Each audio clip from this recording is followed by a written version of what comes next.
What's up, Hornets fans, and welcome back to another edition of the Hornets Daily podcast. My name is Tayvon, and we got ourselves a good show for you guys for today. 4 topics on the Hornets, as always, as we discuss everything about the NBA draft prospects and the draft lottery, or the draft coming up in the next 5 weeks or so.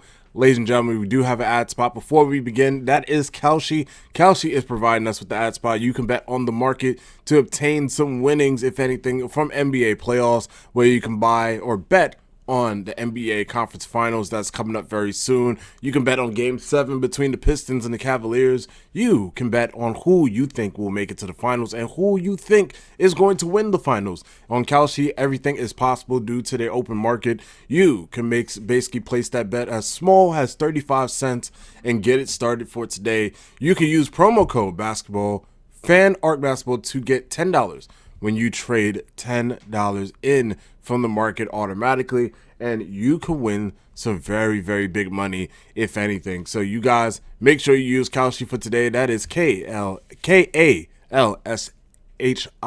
Kalshi. You can bet on anything on the market. You must be 18 and old to play. Let's get it started.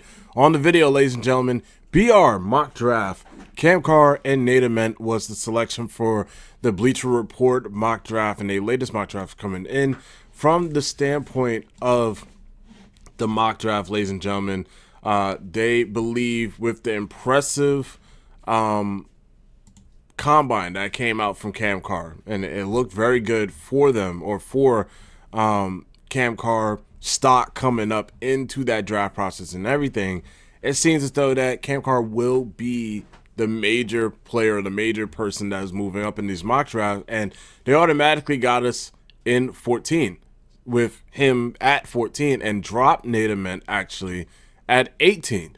So with that in mind, ladies and gentlemen, it is looking as though that we're getting not only a guard that can defend and shoot, but getting Nate Ament who can pretty much defend, rebound, and somewhat have of a shooting ability inside into the paint. So it is very, very unlikely, if anything, because it's what we're looking at in particular that doesn't really align to what Bleacher Report is saying. Then again, most stuff that Bleacher Report reports as far as fantasy and everything does not ever align with certain things that's out there, of course. But one thing that I could say for sure is that more than likely we're not going to be going with that combination for the NBA draft combine, or the newest mock draft that's coming out, right? It just seems as though that the first thing that we would do is look for a big, look for somebody that's out there. I don't think Cam Carr will be the selection. Nate Ament seems like the person that will come in and basically do the job, if anything. So we'll see how it goes. Again, this is the mock draft post combine, if anything, so they automatically shift us up or shift us down Nate Ament, and they put up Adea Moore and Yaxel a little bit higher. So, and this draft class in particular, in this mock draft, they put AJ DeMonta, Darren Peterson as number 2, Cameron Boozer as number 3, Caleb Wilson number 4, Darius Aguff Jr. number 5, number 6 Michael Brown, which is perfect for them, Keaton Wagler for the Sacramento Kings. Number 8 is Adea Moore as he moves up the draft stocks. Kinston Flemings for number 9. Number 10, Kareem Lopez for the Milwaukee Bucks. Number 11, Braden Berries. Number 12, Heinz Steinbeck for OKC. Number 13, Yaxel Lundenberg for us. Then getting Cam Carr, who is projected, or projection is a Devin Vassell type of player. And his, obviously he's playing that his draft stock, 30 points, also strengthen his projection up there for NBA scoring and translatable shot making, firepower, and athleticism. Put it up there, throw in this 8-inch wingspan and 7-foot reach or at length. The extreme likelihood that 3-and-D floor outcomes should put Carr in play in the back of the lottery, basically moving him up. Then they got Jaden Quinitz at 15, LeBron Filling Jr. at 16, and then 17 to put Mertz Johnson Jr. out there. And then for us, we get Nate Ament, who will fall more than likely into the draft class. They said he measured well in Chicago, even taller than expected as barefoot, and enticing height for a player ability to attack and shoot at different spots on and off the floor. and he said he has very much a lot of upside. This still doesn't question why he will fall down in the draft compared to everybody else that's out there. So from what it's saying right here, they said due to his positional size, shot making, and defensive tools, he will stand out with a lot of questions coming in, and reason why he would drop out. But again, it's nothing concrete ever usually with Bleacher Report, so it's a little bit difficult to basically make out what is going to happen in terms of this. But again, ladies and gentlemen, as I said, Cam Carr, Nate Ament, not bad prospects. I don't think mock drafts is for BR though. I think honestly we're going to be going after a big. We're going to be looking and searching for a big. I think that is the main goal of this go around here. So we'll see if the Hornets will obviously go for those two. I don't think they will. I think they'll be going for Merge Johnson Jr. or they will be going higher and trying to get a big as best as possible first, and then going for a guard or going for another big from that point on. So we'll see from there. We're going to go to our second topic of today. We also got the ESPN mock draft, which I will do tomorrow, actually, ladies and gentlemen. Before I go into the second topic, that is going to be a very good discussion for you guys as well. Second topic of today, Isaiah Evans scouting report. I decided, hey, let's do something a little bit different. Again, we did Bennett Schritz just yesterday. Let's do Isaiah Evans from Duke, right? Let's talk about what he can bring to a team automatically and get in there. So my first things first, right? We're going to adjust, look at his player comps, look at everything from here.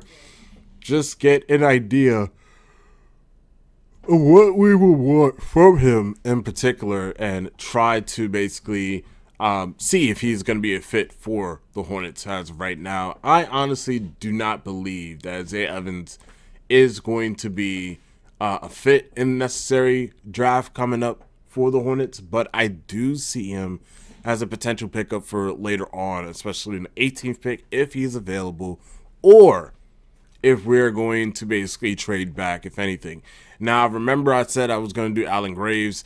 That came up just now. So, because Isaiah Evans will be today, Allen Graves will be tomorrow, and then we'll go from there. And I'll have to make sure of that, of course. But one thing for sure, and I know for a fact, that we should look at his overall talent to see if he fits on. So let's get into it. The first thing I noticed with Isaiah Evans, and in terms of his player comp and what they believe his player comp is, they related him very close to a Allen Crabbe, Isaiah Joe type of player, a Jeremy Lamb, a Ben McLemore type of player, or Jordan Hawkins to even be sure. He's a person that can pretty much shoot the ball at a very high rate, right? He's one of the best shooters in the draft class from what I'm seeing. True shooting percentage in the 68th percentile, which is very close. 56.7% as far as guards. In the 84th percentile and 88th percentile in terms of free throw shooting. He's in the 48th percentile in three-point shooting, which is pretty much halfway, which is 36%, which is still good if solid enough to basically play out there. In terms of shooting stats, as I said, rim stats is 68.9, which will give him into the 80th percentile. He shoots up a lot of threes, which is 98%, but still 36.1 still needs to be fixed up. They're just a little bit higher, if anything.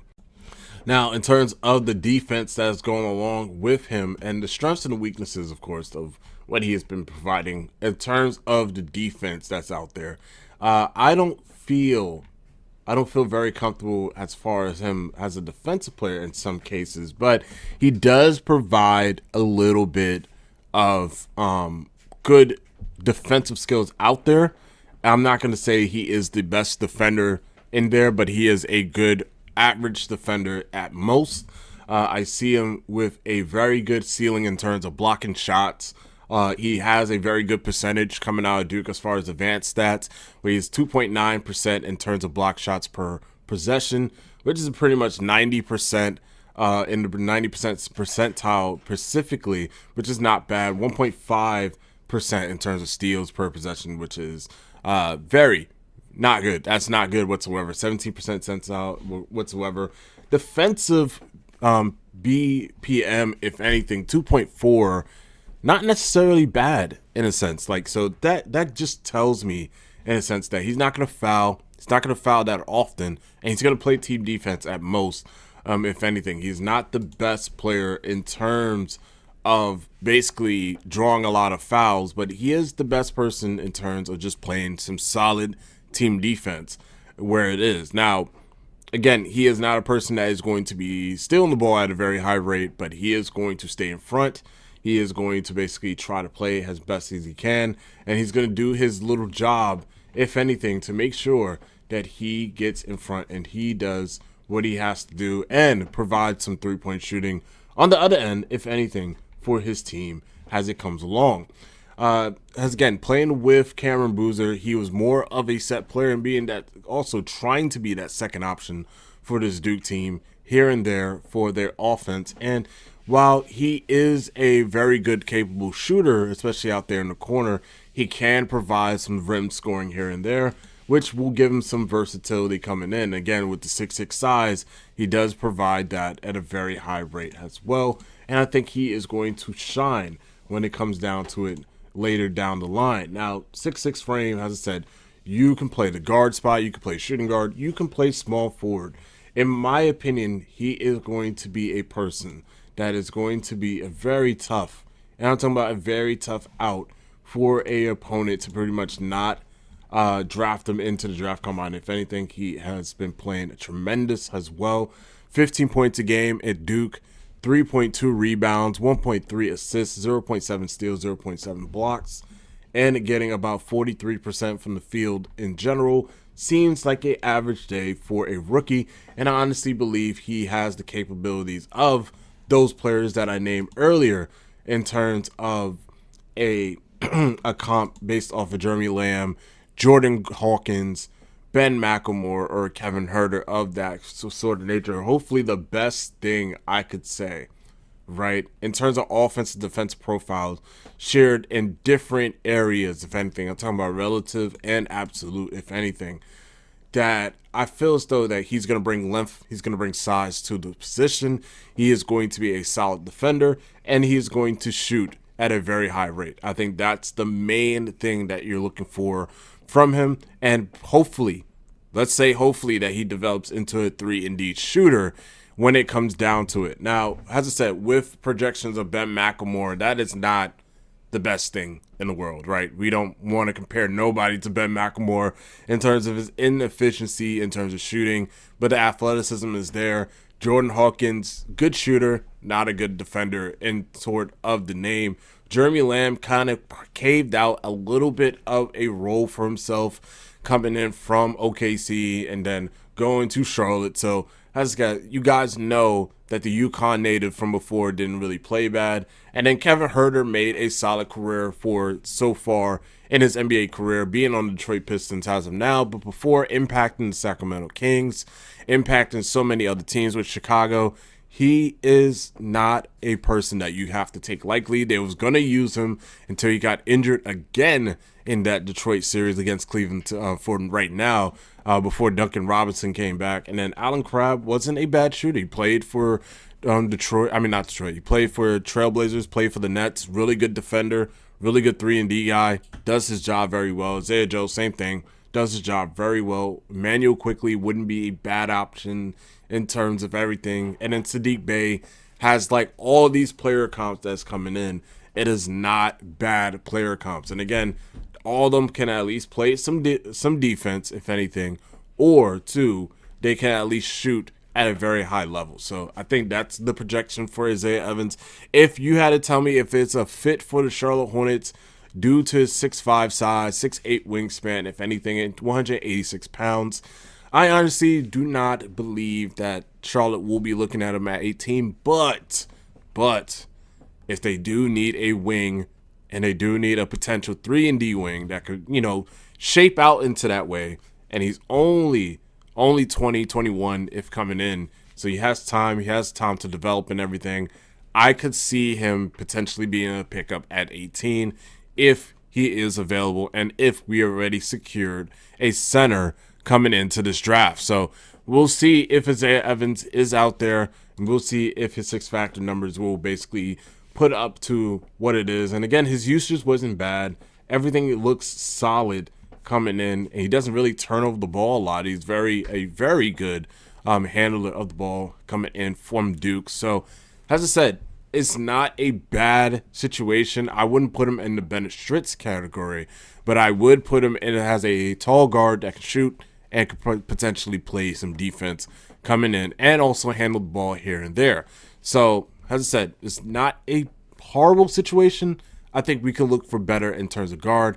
I think Cam Carr is definitely another player that should be up there, but again, his draft stock is going up because of the draft combine that's coming in or pretty much finished. So, ladies and gentlemen, we do not know particularly well if we're going to even look at Cam Carr at that point. So, Isaiah Evans is another option that's out there. We'll see if we can pick him up. Ladies and gentlemen, let me know how you feel about Isaiah Evans. Really like the player comps that was out there with Jeremy Lamb, Emmanuel Quigley, players of that nature. They're around that size that can kind of put the ball on the floor, can shoot, and play a little bit of defense for their team. So let me know how you feel about Isaiah Evans potentially being drafted to the Charlotte Hornets. We will go from there. Again, tomorrow, Allen Graves will be the pickup, or will be the scouting report pickup for tomorrow. We're going to make sure that I look at Allen Graves. And then later on, maybe Tariq Reed Jr. I'm definitely looking at his draft combine. He did an amazing job. He played all 3 days, or all 2 days of the draft combine, and he participated. And he did some well in the physical measurements during that time. So it's a really intriguing pickup, especially for him potentially moving out from that second round projection and moving into the first round projection, if anything. So it's not a bad idea, if anything, for to look at him as a potential big pickup later on if we reach for him, of course, in that first round. So we'll see. We're going to go to our ad spot for today, and that is Kalshi. Ladies and gentlemen, we are back, and Kalshi has been giving us some great goodies, if anything, from NBA playoffs that are coming here, and they're the most electric time in basketball. And Kalshi, you could trade every single playoff game, every series, every conference finals, and even the finals, and who you think is going to win the championship for the League Pacific NBA Championship. In terms of trading, you can bet on a team. You can get the probability of winning it all. Say, for example, OKC currently right now, it's owning about maybe a 52% chance of actually winning the championship, meaning a 100% trade payout comes in for you if they take the title, potentially, depending on their chances. I think, again, OKC 52%, they have the highest in terms of chance coming in. Meanwhile, every other team has a very low chance or have a very medium chance coming in to win the championship. Example, San Antonio Spurs will come in probably a little bit later from that standpoint and try to, get into that race, get into that probability, probably go higher than OKC depending on how their series go out, because that's going to be a really good series in between both of them. You could basically bet on San Antonio, New York, Detroit, Cleveland to potentially take it all, and you'll see as it goes along, as the playoffs heat up and those numbers move up in real time, you can buy in or buy out at any point in time and see if your bet is going to win on those players. But say, for example, you do not want to bet on NBA Finals. You just want to bet on a certain game or certain series, right? Say, for example, you're betting on Cleveland versus Detroit. That's coming up on Sunday, which is going to be a great one. Game 7 in Detroit. You're betting on the Cleveland Cavaliers. Their probability probably at 20% for this game. Or you're betting on Detroit. Their probability potentially at 80% for this game. You can pick who you think is going to win, look at their probability, and you have a potential chance of getting $100 in trade payout following your payout as well. If they win the series, as the playoffs heat up, those numbers will move in real time, and you can buy in and buy out your stock at any point of time. On Kalshi, you're trading against your peers on the live market, meaning there's no house. And has the probability change, as I said, buy in, buy out, any point of time whatsoever on Kalshi. And for a limited time only, ladies and gentlemen, download the app and you can use the promo code FANARTBasketball to get $10 when you first trade your first 10. That is Kalshi, Kalshi, Kalshi. trade on anything, must be 18 and older to play. We're going to move on to our third topic for today, and that's we're going to simulate the NBA draft for Charlotte. Ladies and gentlemen, NBA draft, as we've been doing it, I don't know what day it is now. I think this is probably the 5th, 6th day. We're just going to keep it, the title as it is. Simulate NBA draft for Charlotte as it is. And honestly, I don't know the projection of where we're going to basically head out and how we're going to basically get our picks. Because again, it's still early. But we do have an idea of what we want and what we want to do. So for today, let's just keep it safe, because the next topic of the show is about keeping it safe. And we're about to see why a person in Sports Charlotte, in terms of their article, wants to have the Charlotte Hornets keep their picks right where they are. So let's get into the draft, ladies and gentlemen. Let's go on to it. We're going to go to the Hornets, and first things first, they're going to pick AJ Debinsa, then Darren Peterson coming in, Cameron Boozer for number 3, Caleb Wilson number 4, number 5 is going to be Kingston Flemings. Okay, no changes so far. Michael Brown going number 6 over Keaton Wagler and Darius Guff Jr. Braden Burry's probably going to be picked here. Darius Guff Jr. number 8, LeBron Fillin number 9, number 8, number 9 Keaton Wagler. Jaden Quinnance being picked number 10. Very surprising, to say the least. Pick number 11 is going to go to Heinz Steinbeck. Very interesting. I'm surprised that Dave Moore did not come off the board as of yet. Number 12, Yaxel. Number 13, Nate Ament. That will leave Braden Burries, if he is there. I don't think, man, that's tough, because we got 3 picks in front of us. And I think Braden Burries will be perfect as far as a pick goes coming down the line. But I do not want to lose a Mora. This is where things get a little tricky. You go for best available, right? It's hard to pass if you can get another center, right? It's so hard for this one, because Braden Burries should not drop out of the top 10 as a Derek White type of player. I'm going to have to take Braden Burries. This is a very shocking revelation coming into the draft. I think I'll take Braden Burries here, ladies and gentlemen. I think it's a smart pickup. We go Braden Burries right here. 6'4" in terms of size. Kareem Lopez getting picked up. A Dave Moore gets picked up by the Thunder. That's unfortunate from that point on. But we move on. We need a center. So we need somebody that basically ground and pound inside into the paint. I think you go Maurice Johnson Jr. or you can go Kristen Egg. But I had to take best available, man. Dave Moore is a really good prospect, and I really wanted him. I thought I can sneak him in, getting that pick 18. But Braden Burries is a Derek White type of player. I can definitely see him potentially getting some minutes out there. Let's go Kristen Egg Jr. for this one for sure. Braden Burries, Kristen Egg Jr., Maurice Johnson coming in. We have our center. We have size coming in. B.J. Edwards being for the Sixers is crazy. I thought they will take Cameron Carr. Maurice Johnson is going to go to the Lakers. Amari Allen goes 26. Number 27, Allen Graves. Corey going 28. 29, Henry Vasseur. And 30 will go to Malik Thompson or Thomas right here. So this will be a draft as of right now. Braden Burries fell down, ladies and gentlemen, to that 6'4" frame. Kristen Egg getting selected here, 6'11". Get the size, get everything that we need for the time being. I don't think that's a bad draft, but again, it gives me a hole in my heart right here, seeing this guy go number 17 to OKC, and they get Yaxel, they get 2 of the Michigan players as it is. I honestly believe if we reset this again, my heart would be 50-50 between this trade right now, and I would be trading with a team potentially to try to move up to at least 15 or 16 at this spot, and would trade, not a future first, but a player and my pick to basically move up around 16 or 17 to block a team from getting a day more from that point on. I want the combination of both. That would be a complete draft, if anything, for the Charlotte Hornets. But we digress. We'll do it again later on. Let me know if you feel like my picks is the best picks in this draft for the simulation. Braden Burries and Kristen Egg Jr. is the selection here. I think I think you go best available at that point. If you didn't go best available, I don't know what to tell you at that point. So we're gonna go from there. We're gonna move on, and we're going to make that selection for the next video. For the next video of coming in, we're gonna take our time and look at the article for today, and that is Sports Charlotte making an article and talking about what we need for the time being. So what does make sense? Why does it make sense for the Charlotte Hornets to use both of their first round picks in this article? This is exactly what he said. Modern team building has changed. Teams are using draft picks differently. This is written by Dylan Jackson. He said the biggest difference in what changes most teams' approach is filling out their roster is the premium placed on cost control talent.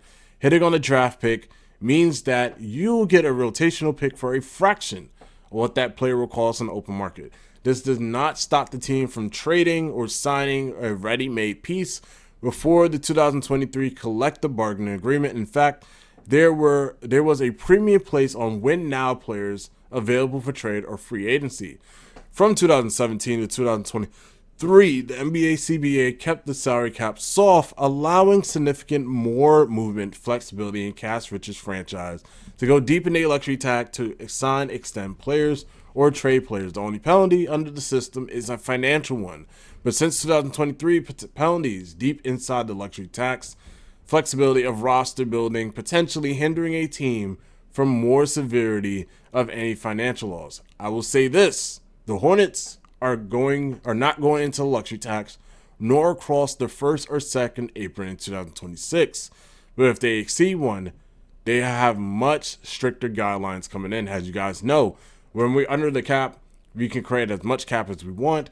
It's a $8 million room exception, no trade restrictions, no buyout restrictions, and must spend to salary forward by the start of the season, or we'll have cap holders signed for a difference. Then when we go over the cap, ladies and gentlemen, we have non-taxpayer MLE, which is the mid-level exception. We have 12.8 to pretty much go from there. We are hard capped at the first apron if it's used, and then we will basically have a biannual exception of 4.7, which is hard cap if the first apron is used. No trade restrictions, no buyout restrictions. When we go over the first apron, and that's where teams are trying to avoid as much as possible, or try to avoid not going over the first apron initially. If you're a championship team or looking to win the championship, you go over it to try to, win a championship roster. Then pretty much you have to acquire players from signing trades. You have to use the BAE, which is pretty much the buyout restriction that's out there. You can using more than the tax mid-level exception as well. And you're signing out or have to sign a buyout player who's made more than their MLE on the previous contract, using probably 100% of salary to match a trade in particular, and then also using your trade place exception that was created during the prior season. And then again, ladies and gentlemen, if you go over the second apron, that is your ass. That is the ass right there that we do not want to go through. No signing exceptions. You can only resign your own free agents, sign your draft picks, sign players to minimum contracts, make trades where one player's salary is sent out and equal or less of the salary comes back. You can do a 1-for-2 or more trades. What you cannot do, ladies and gentlemen, is use your tax MLE. You can't aggregate 2 or more player salaries in a trade. You cannot send out cash in a trade, and you cannot acquire a player using TPE, which is the trade player exception that was created via the previous sign and trade. So this brings me back to the point from what Dylan Jackson is saying. He said cost control talent is more valuable than ever. What we do know is that Charlotte is going to keep themselves committed to Brandon Miller, LaMelo Ball, and Con Knipple, plus their high-end rotational guys in Moussa Diabate and Kobe White. Having a continuous churn of cost control talent lengthens the window of contention. And if that's what you believe is such a core is capable, let's take a look at players that obviously, or teams that obviously did not follow that example. Philadelphia 76ers only have one major rotational piece that is on a rookie scale deal, which is VJ Edgecombe. The Lakers have 0. They don't have no rookies that is currently on contract in terms of the rookie scale. This is exceedingly difficult to buy out a rookie or build a roster out of veterans in this area, which playoff caliber teams has decreasing flexibility. There's arguments that can be made that the Hornets will use both pick 14 and pick 18. And then you also could make an example of Liam McNeely, who has spent, or pretty much Hornets spent, a first-round pick, and he barely saw the floor in the NBA game coming in, which provides no meaningful minutes for the rookie. But one main critique of the Hornets, even despite the lack of playing time for Liam McNeely, is the lack of quality depth that we currently have on the roster. While we do have players like Sion James, Ryan Cookbrenner, Josh Green, Grant Williams, and they all fine players and they play into their role, they exceed expectation in their own way. They don't have, I don't feel that it has any difficulty to imagine a world where the pick 14 and pick 18 are battling those players for minutes on day one, especially in the draft class that has potentially more talent. This scenario in which Charlotte leaves next month's draft with potentially of Maurice Johnson Jr. and Cam Carr, I'd be very confident in projecting those players, both of those players, to have sizable year one roles for the Hornets team that's still filling out their depth. That does not rule out any potential trades whatsoever for Jeff Peterson, however, and where you can explore any of all trades possibility, whether it be star caliber players, rotational players, something else. The word I keep coming back to when describing this front office is opportunistic. They have a lot of pushing chips. They don't have a lot of pushing chips at all. There's not pushing chips in because the cards haven't fallen the way they are. But I firmly believe if they take the right circumstances to push those chips, the Hornets can have very good value in this draft picks.